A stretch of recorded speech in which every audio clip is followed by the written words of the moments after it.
so thankful to God who has given us this wonderful time to share the word of God. ndashimira Imana iduha akanya keza ko gusangira ijambo ry'Imana. At this time, let us open to the book of Matthew, chapter 13. muri aka kanya reka tumumbure mu gitabo cya Matayo igice cya 13. Matthew, chapter 13, from verse 1 through 9. Matayo 13 kuva ku murongo wa mbere kugeza ku wa 9. If you found it, then let me read it. iyo mwageze reka dusome. On the same day, Jesus went out of the house and sat by the sea. uwo munsi Yesu asohoka mu nzu yicara mu kibaya cy'inyanja. And the great multitudes were gathered together to him, so that he got into a boat and sat, and the whole multitude stood on the shore. abantu benshi bateranira ahari bituma yikira mu bwato yicaramo, abantu bose bahagarara mu kibaya. Then he spoke many things to them in parables, saying, Behold, a sower went out to sow. abigisha byinshi abacira imigani aravuga ati uwibye asohoye imbuto. And as he sowed, some seed fell by the wayside, and the birds came and devoured them. akibiba zimwe zigwa mu nzira, inyoni ziraza zirazitoragura. Some fell on stony places where they did not have much earth, and they immediately sprang up because they had no depth of earth. izindi zigwa ku kara kadafite ubutaka bwinshi, uwo mwanya ziramera kuko ubutaka atari burebure.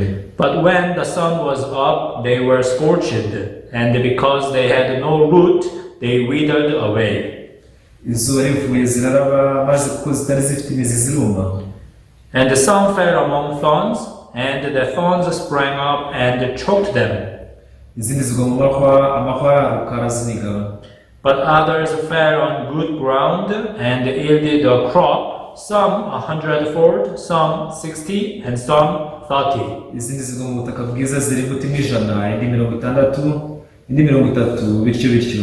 He who has ears to hear, let him hear. ufite amatwi yumve. It is said that the Bible is exposed secret. bivuga ko Bibiliya ari ibanga ryashyizwe ahabona. It sounds strange, right? byumvikana nk'ibidasanzwe. What is the exposed secret? ese ibanga ryashyizwe ahabona ni irihe? The secret is something that we try to hide. ibanga mu bisanzwe ni ikintu tuba tugerageza guhisha. But how come it is said that Bible is the exposed secret? ariko se kuki bivugwa ko Bibiliya ari ibanga ryashyizwe ahabona? If something is exposed, it means that everyone has the way to access that. ikintu gishyizwe ahabona bivuze ko buri wese aba ashobora kukigeraho. Actually, the Bible is the book which is translated, into so many languages. Bibiliya ni igitabo cyasemuwe mu ndimi nyinshi cyane. Even the Bible is the best sellers, the million sellers. ikindi kandi Bibiliya ni igitabo cyagurishijwe amakopi menshi y'amamiliyoni. I believe that you can find the Bible in your language. mpamya ko ushobora kubona Bibiliya mu rurimi rwawe. I'm from South Korea, so I can find the Bible in Korean language. Nkomoka muri Korea y'Epfo, bityo ushobora kubona Bibiliya mu rurimi rw'Igikoreya. Even we read this Bible in English and Kinyarwanda. twasomye Bibiliya mu Cyongereza no mu Kinyarwanda. You see that the Bible is translated into so many languages. Bibiliya yasemuwe mu ndimi nyinshi cyane.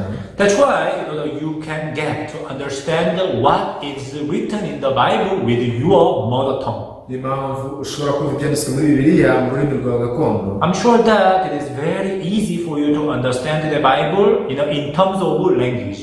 ndamenya neza ko byakorohera kumva Bibiliya mu bijyanye n'indimi. Though I speak English, mvuga Icyongereza, but reading the Bible in Korean language, my mother tongue, and the Bible in English, these two are not comparable. soma Bibiliya mu Cyongereza ndetse no mu rurimi rwacu gakondo byo ntibyagereranywa. But very funny thing is that even though we read the Bible, it is very hard to understand this story. gusa igitangaje ni uko nubwo twasoma Bibiliya biragoye cyane gusobanukirwa izi nkuru. Why? Because the author of the Bible is not the human beings but God. bitewe no kwandikisha Bibiliya atari umuntu ahubwo ari Imana. Yes, more than 40 people, they were used to record or to write this Bible.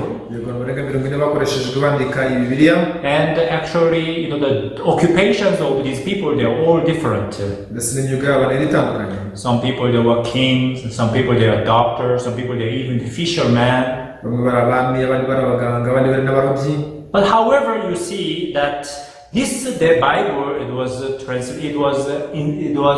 written by the people who are inspired by God. ariko usanga Bibiliya yanditswe n'abantu bari barahumekewemo n'Imana. That's why we can say that this Bible is different from our understanding. Niyo mpamvu twavuga ko Bibiliya itandukanye n'imyumvire yacu. Because the way we think and the way God thinks are different. Uburyo dutekerezamo n'uburyo Imana itekerezamo bitandukanye. Therefore, it is very hard to understand what is written in the Bible. Niyo mpamvu bigoranye cyane gusobanukirwa ibyanditswe muri Bibiliya. So, in order for us to understand what Bible says, kugira ngo dusobanukirwe neza icyo Bibiliya ivuga, we need what is called spiritual sense. dukeneye ikintu cyitwa sanse z'umwuka. I don't know if you like reading. Sinzi niba ukunda gusoma. If you read the novels, you see that it is written in the humanistic perspective. Therefore, when we read the books, it is very easy to understand. Iyo usomye ibitabo bari inkuru bitewe no kuba byaranditswe mu bwenge bw'umuntu, iyo bisomye kubisobanukirwa biroroha. Sometimes as we read books, we even get some tears because we feel sad. Sometimes as we read books, even we get anger. Why? Because these books are written by human beings, and human beings, they have their emotions. When the author try to put the certain emotion in that books, the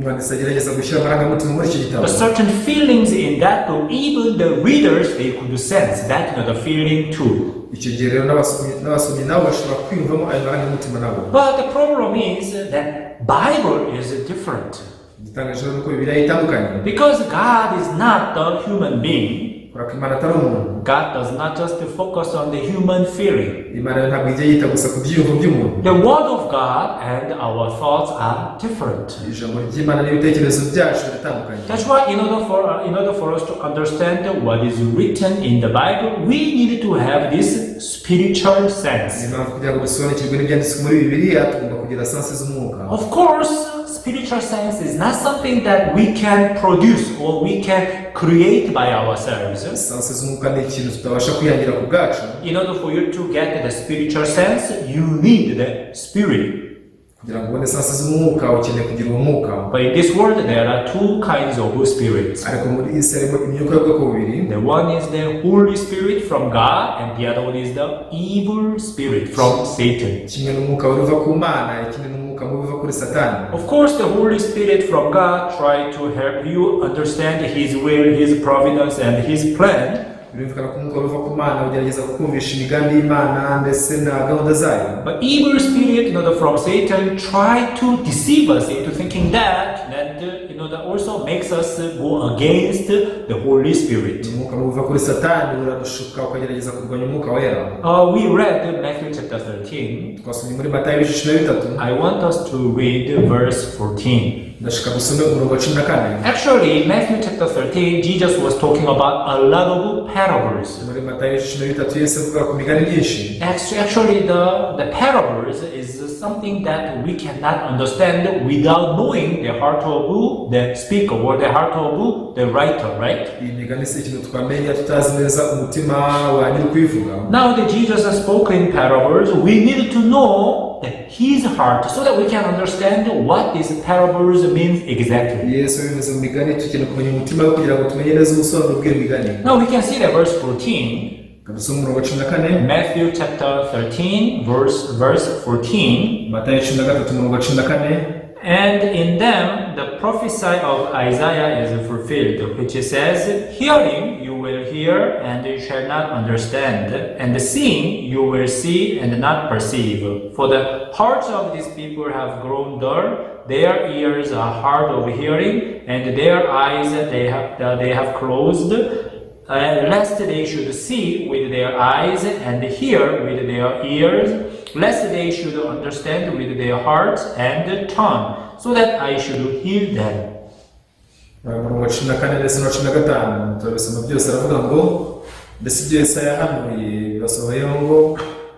kumva muzumva ariko ntimuzabisobanukirwa, kureba muzareba ariko ntimuzabibona, ku mutima w'ubwoko ufite ibinure, amatwi yabo akaba ari ibihurihuri, amaso yabo bakayahumiriza, ngo batarebesha amaso batumvisha amatwi, batamenyesha umutima bagahindukira mu makize. Now here we can clearly see that with our eyes, with our ears, and with our heart, it is impossible for us to understand the heart of God. Hano tubonye ko dukoresha amaso yacu n'amatwi ndetse n'imitima yacu bidashoboka ko twasobanukirwa umutima w'Imana. Actually, God has never expected anything from you and me. Nta kintu na kimwe Imana iba yiteze kivuye kuri wowe ndetse nanjye. No matter how hard you try, wagerageza cyane kose, you can never satisfy God.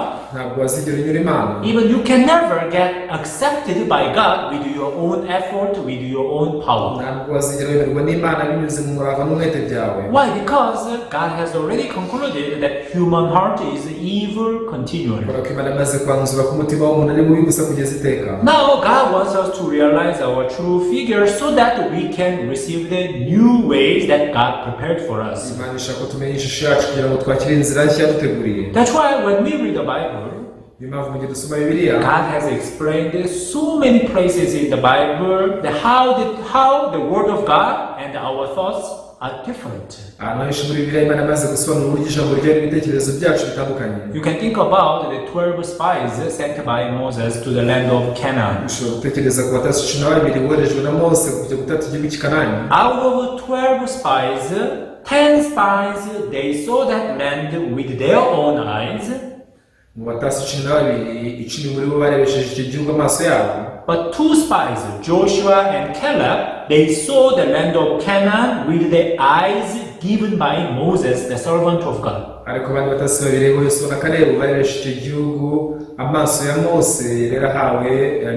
Even though they saw the same land, but their reports were completely different.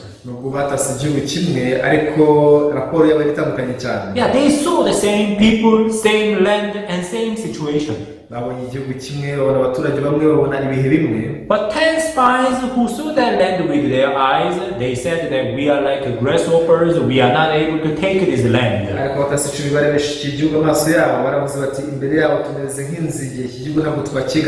Which means they saw that situation with their own eyes. And they spoke the word of despair. What about the Joshua and Caleb? Yeah, it is not that they saw the different things from these 10 spies. But because they saw that land based on the promise of God spoken by the servant of God Moses, that's why you see that they said that, oh, they are our bread, let us go and take this land. We can clearly see the difference between these 10 spies and these Joshua and Caleb. Why? Because they saw with the different eyes. Now you see that the people who receive the eyes of God, they see the things in a different way. Now one day, Jesus Christ, he visited the house of Jairus.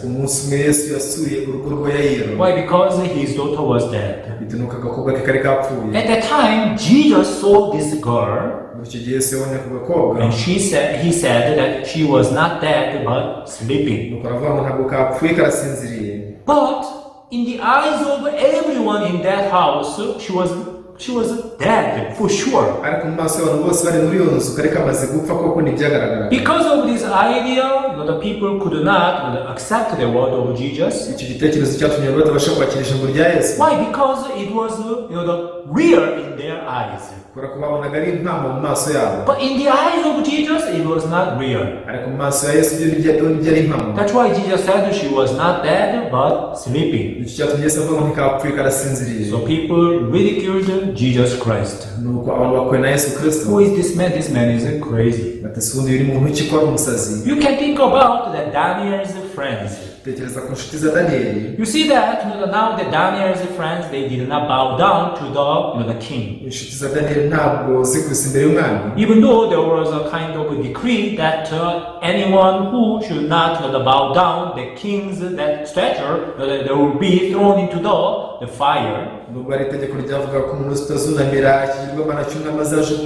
Because they saw God in front of them. bitewe nuko babonye Imana imbere yabo. Yes, king statue is great and huge, Ni koko igishushanyo cy'umwami cyari kinini kandi gikomeye, but they saw it with the other eyes, which is the eyes of God. ariko bakirebesheje andi maso yandi ari maso y'Imana. God is greater than this king. Imana ikomeye kurenza uyu mwami. How can I kneel down before this king's statue? Napfukamane imbere y'iki gishushanyo cy'umwami. I cannot bow down to this king's statue. Ntabwo nakunamira igishushanyo cy'umwami. Why? Because I only kneel down before God. God is my Lord. God is my King. Kubera ko nzapfukama imbere y'Imana, kubera ko Imana niyo mwami wanjye. The reason why the Daniel's friends, they were able to do this is because they had the new eyes that other people they did not have. Cyatumye inshuti z'Abisirayeli zibasha gukora ibyo n'ubu zari zifite amaso mashya abandi batagiraga. You can think about that David and Goliath. Tekereza kuri Dawidi na Goliyati. Starting from King Saul and all the Israel soldiers and the veterans, when they saw the Goliath, they got the great fear in their heart.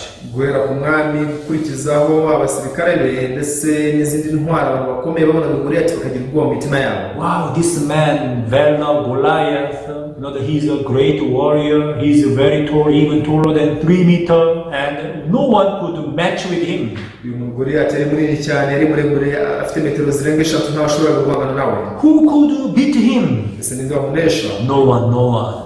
Nta n'umwe. Everybody just saw that Goliath only and got disappointed. Abantu bose baravuga Goliyati uwo nguwo ako kanya bagacika intege. But now that David, he was able to see even the promise of God. Dawidi yashoboye kubona n'isezerano ry'Imana. He was able to see the Goliath with the eyes of God. Yarebye Goliyati amurebesheje amaso y'Imana. When he saw the Goliath with the eyes of God, Yarebaga Goliyati amurebesheje amaso y'Imana. he was able to get this courage. Yaje kugira ishyaka. He got this boldness. Yagize ubushizi bw'ubwoba. Even if this guy seems very strong, Ati nubwo uyu muntu asa nk'ukomeye, but the one who is with me is stronger than him. ariko uri kumwe nanjye arakomeye kumurusha. Now, the one who received the Holy Spirit, they have the spiritual sense. Bamaze kwakira umwuka wera bafite sanse z'umwuka. And when they see that anything in this world based on this spiritual sense, Yabonye ikintu cyose muri iyi si yarebesheje izo sanse z'umwuka. based on the promise of God,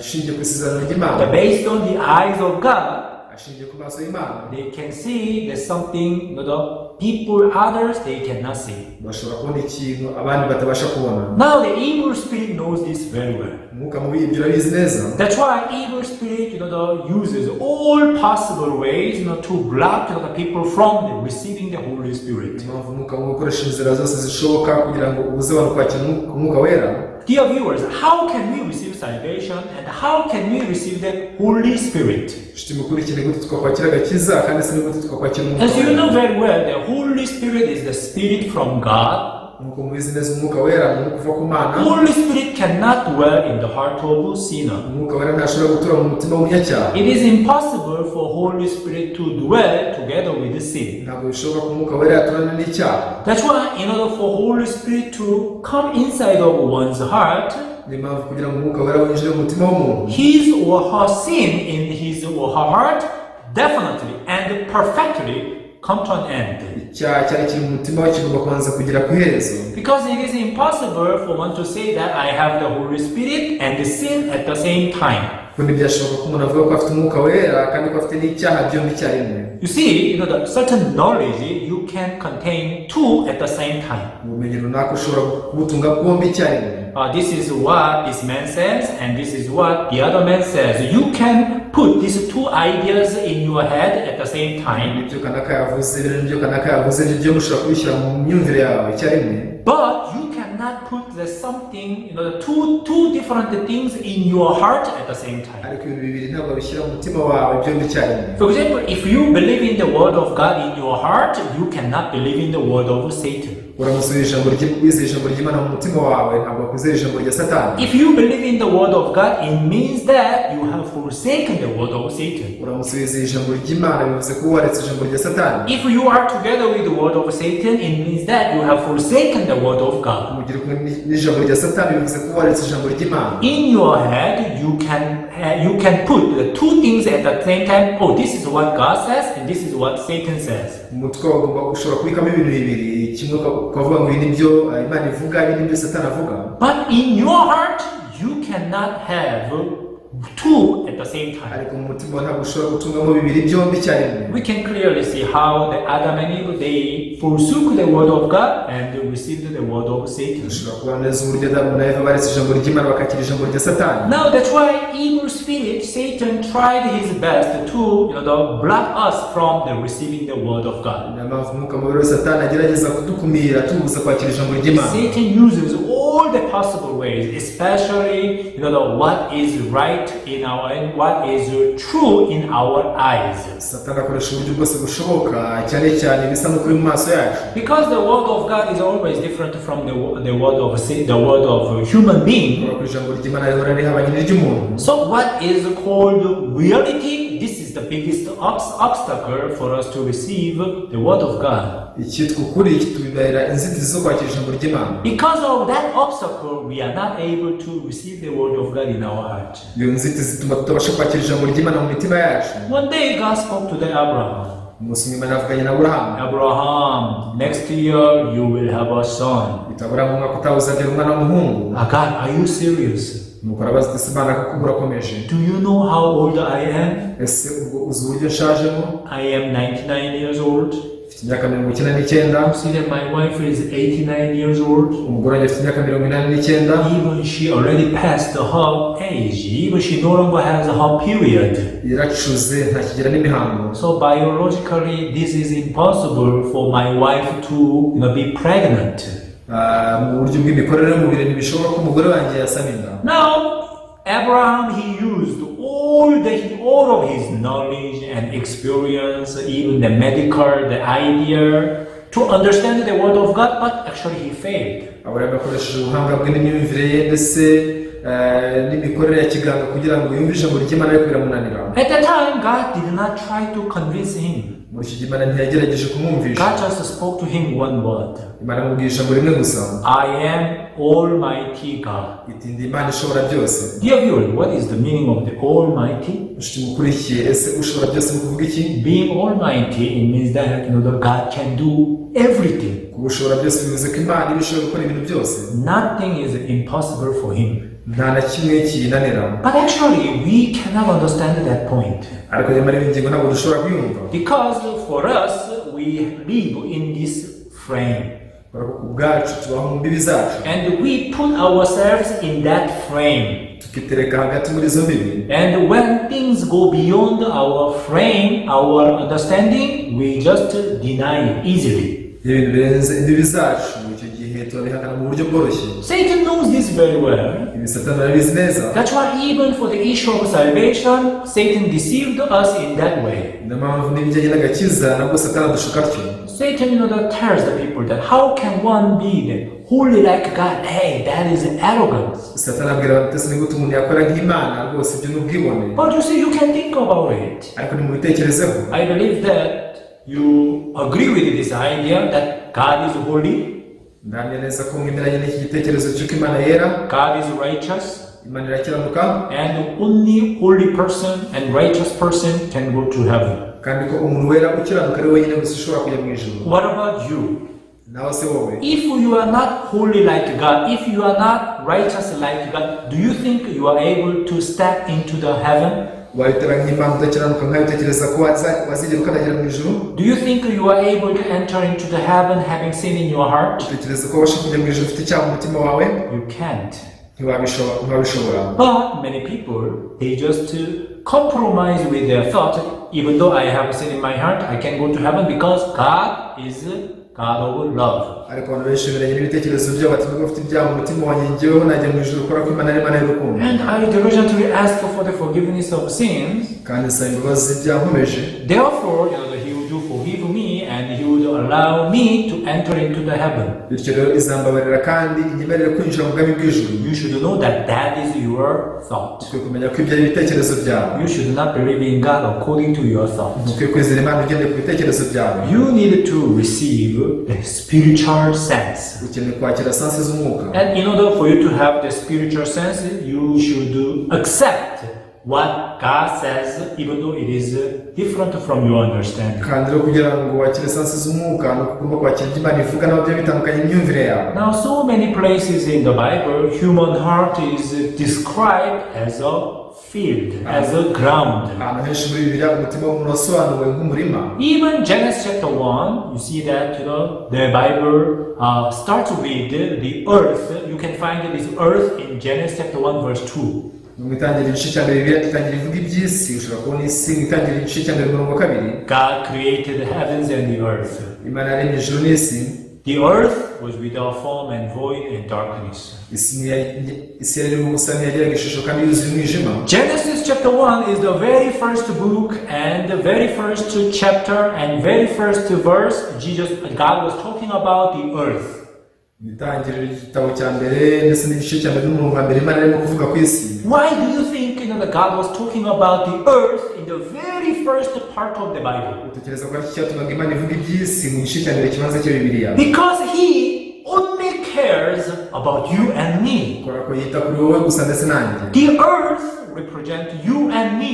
isi ishushanya wowe ndetse nanjye. All of us once we were in the void, confusion and darkness. twese igihe kimwe twahoze turi mu rujijo no mu gucanganyikirwa n'umwijima. And we did not know how to come out of that darkness by ourselves. ntabwo twari tuzi ko twakwivana muri uwo mwijima No matter how hard we tried, uko twagerageje kose we could not come out of that darkness by ourselves. ntabwo twashoboraga kwikura muri uwo mwijima twenyine ubwacu. God knew this from the very beginning. Imana yari izi ibingibi kuva mbere na mbere. That's why when God prepares this book called the Bible, niyo mpamvu Imana ategura iki gitabo cyitwa Bibiliya. from the very beginning He emphasized this story of earth. uhereye mbere na mbere yashimangiraga iyi nkuru y'isi. Now, so that we can receive the new way for us to become connected with God. kugira ngo twakire inzira nshya yo guhuzwa n'Imana. Now, firstly, Satan tried to deceive us into thinking that we are not able to become the righteous like God. mbere na mbere Satani adushuka dutera kwibwira ko tutabasha kuba abakiranutsi nk'Imana. It is impossible for us to become righteous or holy like God. bishoboka ko twaba abakiranutsi ngo twere nk'Imana. But you should know that if you do not become the righteous or holy like God, you will never ever get into the heaven. ariko ukwiye kumenya ko utabaye umukiranutsi ngo were nk'Imana utazigera ugera mu ijuru. One day disciples asked Jesus, who then can be saved? umunsi umwe abigishwa ba Yesu batese ubwo bemeze bityo uko dushobora gukizwa. He replied to them that it is impossible with man. nuko arabasubiza ati ibyo ntibishobokera umuntu. With your power, with your effort, with your works, it is impossible. imbaraga zawe umurava wawe ibyo ntibishoboka. But all things are possible with God. This is what Jesus said. ariko ibintu byose bishobokera Imana nkuko Yesu yavuze. For you to become holy, for you to become righteous, for you to become the great man of faith, by your effort, by your determination, these things are impossible. kuba uwera ukaba umukiranutsi ndetse ukaba umuntu w'ukwizera ukomeye mu bushobozi bwawe byo ntibishoboka. You are not able to overcome sin by yourself. ntabwo wanesha icyaha ku bwawe. You are not able to overcome despair by yourself. ntabwo wanesha kwiheba ku You bwawe. are not able to overcome hatred by yourself. ntabwo wanesha urwango ku bwawe. However, all things are possible with God. cyokora cyo ibintu byose bishobokera Imana. It means that for you to be righteous, for you to be holy like God, with your own way it is impossible, but with the way of God it is possible. bisobanuye ko kuba umukiranutsi mu nzira zawe bidashoboka ariko mu nzira z'Imana nawe bishoboka. Now Jesus wanted to teach us this point, rero Yesu yashatse kutwigisha iyi ngingo so that that He can give us the Holy Spirit.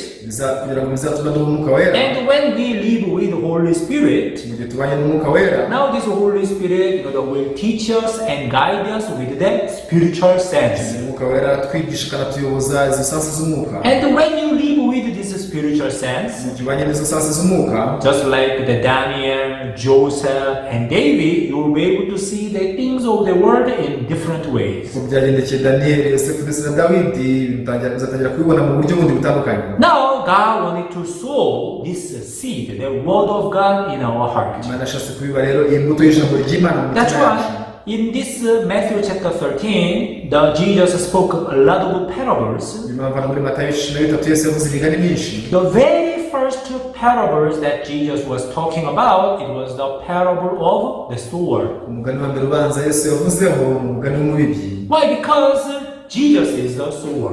Kubera iki? Kubera ko Yesu ari umubibyi. He sowed the seed. Abibe imbuto. He continuously sends you the word of God. Akomeza kukoherereza ijambo ry'Imana. Now we are no longer together with Jesus physically because he went back to heaven. Ntabwo tukiri kumwe na Yesu mu buryo bw'umubiri kubera ko yasubiye mu ijuru. In this generation, that he has sent us his preachers and his church. Muri iki kiragano twohereje ababwiriza, twoherereza itorero. Whereby you see that we are able to listen to the word of God continually. Aho tubasha guhora twumvira ijambo ry'Imana igihe cyose. We can receive salvation by the word of God. Dushobora kwakira ijambo ry'Imana binyuze agakiza binyuze mu ijambo Because ry'Imana. the way to receive salvation, it is introduced in the Bible. Kubera ko inzira yo kwakiramo agakiza yavuzwe muri Bibiliya. And when we hear the word of God, twumvise ijambo ry'Imana rero, you see that we are able to get the faith because faith comes by hearing. tubasha kugira kwizera kubera ko kwizera guheshwa no kumva. But how can we hear if there was no preacher? Ariko si twakumva gute nta mubwiriza uhari? That's why, according to the Bible, this preacher is the sower. Impamvu muri Bibiliya uyu mubwiriza n'umubibyi. Also now I am sowing the seed. N'ubu ngubu ndi kubiba imbuto. I am preaching the word of God. Ndi kubwiriza ijambo ry'Imana. So I really hope that this word of God enters in your heart.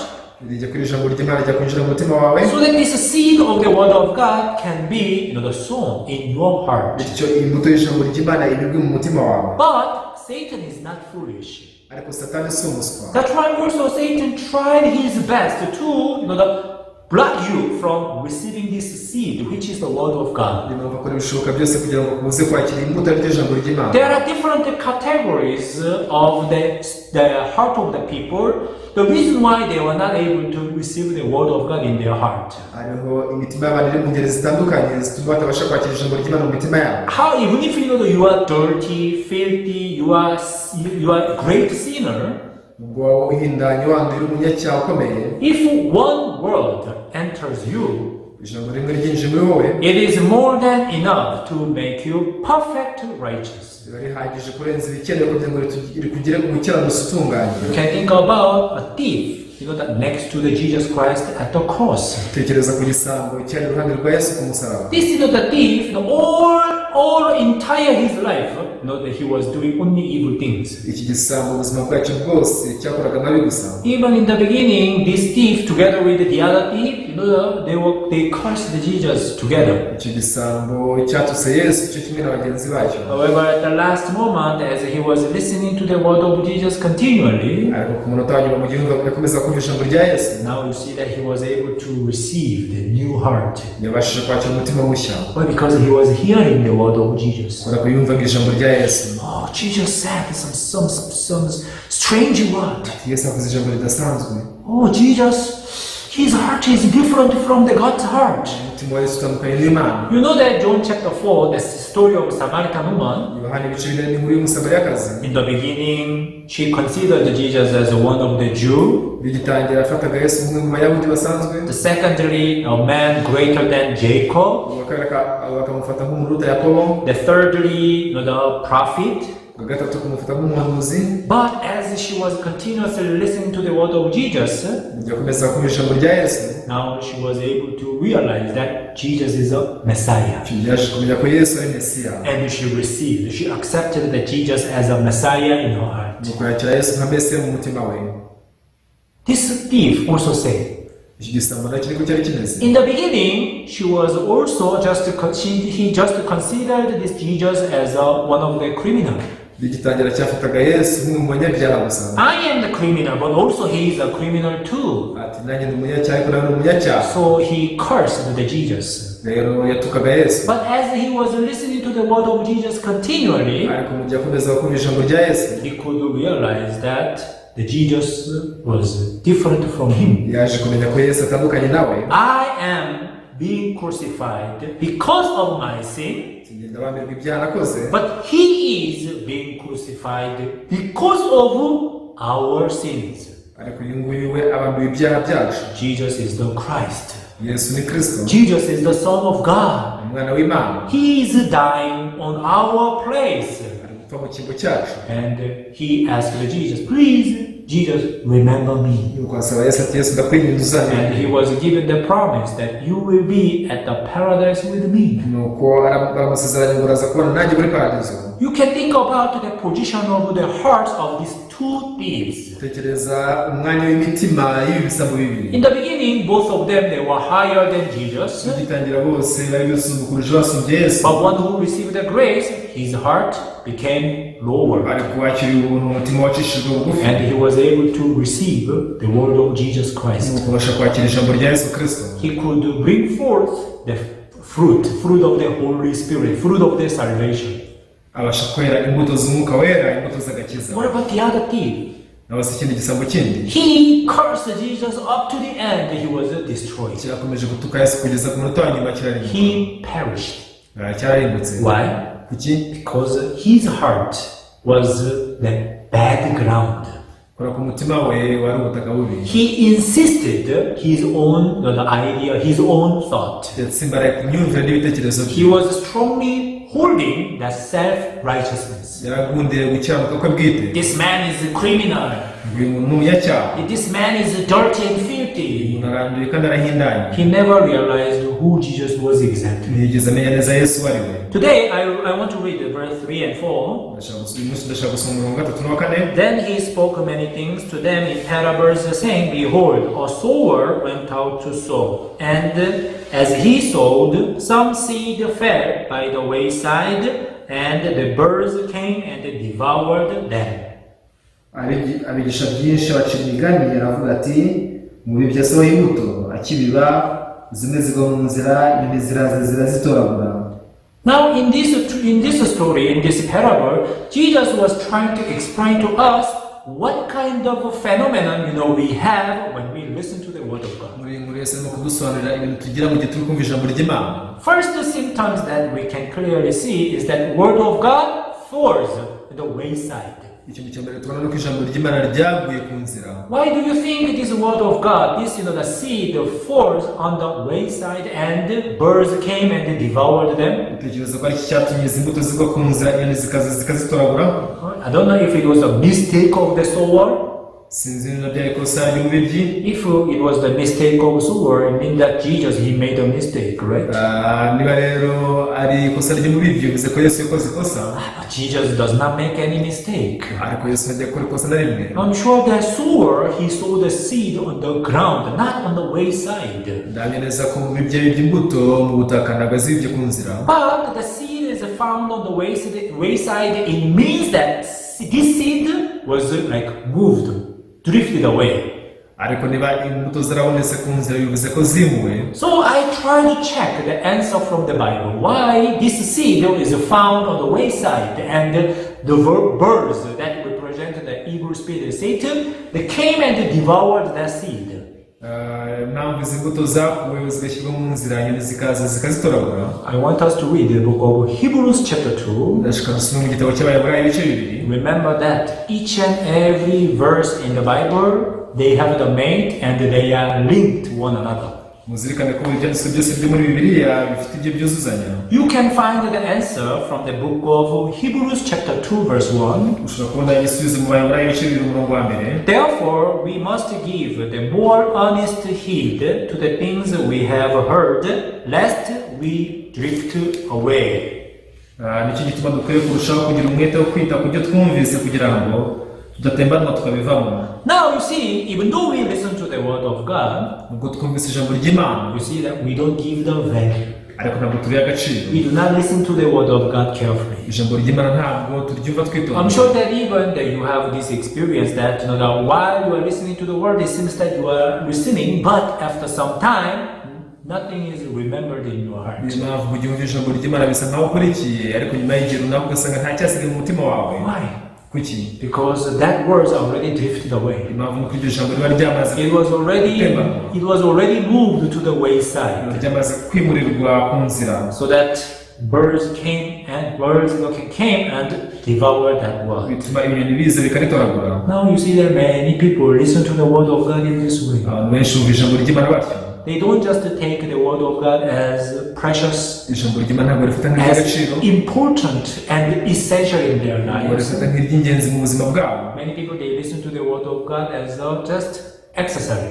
abantu benshi bumva ijambo ry'Imana gusa nk'ikintu cy'umugereka, The good advice, inama nziza gusa, not the life.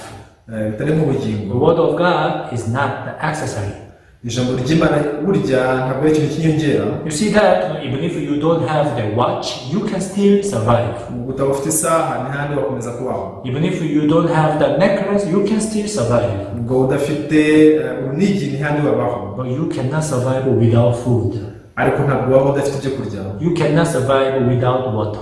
Ntabwo wabaho udafite amazi.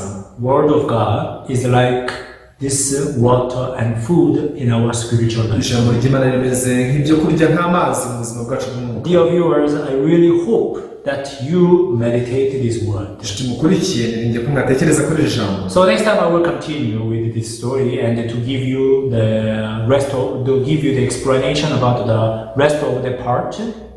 Nzagenda kuri iyi nkuru bagusobanurira ubw'ibice bindi bikurikiraho. But today you check the first stage of the stage of the heart of the people these days, that they do not give the value to the word of God. Ariko uyu munsi ugenzure urebe uburyo abantu batajya baha agaciro ijambo ry'Imana. Here the Hebrews chapter 2, the verse 1 clearly says, Hano mu Baheburayo ibice bibiri umurongo wa mbere avuga neza ngo we must give the more honest heed to the things we have heard.